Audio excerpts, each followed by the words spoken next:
Hello guys, तो यहाँ हम बात करेंगे आपसे कि जो इलेक्ट्रिक लाइन होती है, तो ये प्रैक्टिकल नॉलेज है आप लोगों के लिए कि उसमें एक जंपर होता है, यह क्या होता है। तो देखिए, जंपर जो वर्ड है, इसको अगर हम लोग थोड़ा ध्यान से एनालिसिस करते हैं, तो जंप का मतलब कूदना होता है। ठीक है, मतलब जो है, मान लीजिए कि यहाँ पे देखिए ये लाइन जा रही है, तो अब इसको हमें दो जगह पे पिन इंसुलेटर लगा करके या इंसुलेटर लगा के लाइन तो क्लोज्ड हो गया। लाइन क्लोज्ड होने के बाद में अब उसको सप्लाई हमें दूसरी लाइन में डालना है, तो उसके लिए हम लोग जंपर का यूज़ करते हैं।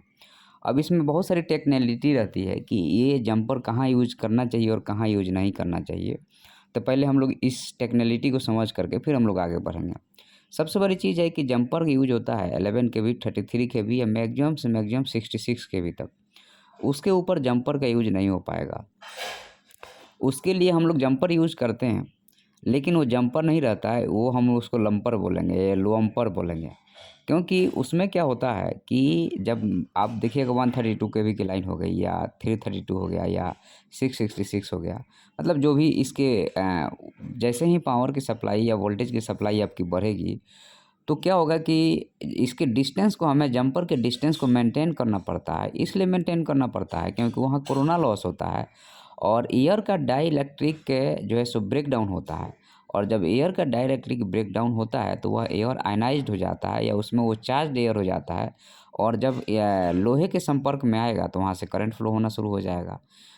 तो इसलिए जैसे छोटे लाइनों में 11 केवी या 33 केवी या 66 केवी में एयर का डाइलेक्ट्रिक लॉस जो लेवल है वो बहुत छोटा रहता है, तो वहाँ हमारा जंपर से काम चल जाता है।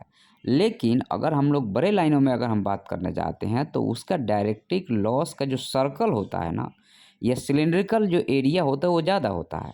तो इसलिए आप देखिएगा जो बड़ा पावर सप्लाई लाइन होगा, वहाँ पे जो लॉम्पर होगा या लोअम्पर होगा, वो उसका बहुत अच्छा खासा डिस्टेंस होगा पोल से। जो आपका लोहे की पोल होती है, वहाँ से उसको एक लंबा डिस्टेंस दिया जाएगा, ताकि जो उसका डाइइलेक्ट्रिक लॉस का जो एरिया है, सिलिंड्रिकल एरिया है, वह आपके जो लोहे की पोल है, वहाँ से दूर रहे या आपका जो चैनल है वहाँ से दूर रहे, तो जा कर के आपका सक्सेसफुल पावर का सप्लाई होगा। अदरवाइज़ पावर का शॉर्टेज या यूँ कहें कि आपको शॉर्ट सर्किट फ़ॉल्ट वहाँ पे देखने को मिल सकता है। अब हम लोग थोड़ा-सा आ जाते हैं जो 11 केवी और 33 केवी में जंपर का अरेंजमेंट हम लोग कैसे करते हैं। तो 11 केवी या 33 केवी में यहाँ जो जंपर आपको दिख रहा है, इसका अरेंजमेंट इस तरह से नहीं होना चाहिए। इसका लॉजिक ये है कि ये 11 केवी की लाइन है और अगर आपने ऊपर एक पिन इंसुलेटर लगा करके अगर आप जंपर लगाओगे, जैसे अभी हवा चलेगा तो ये मुड़ सकता है और मुड़ेगा तो फ़ॉल्ट बना देगा।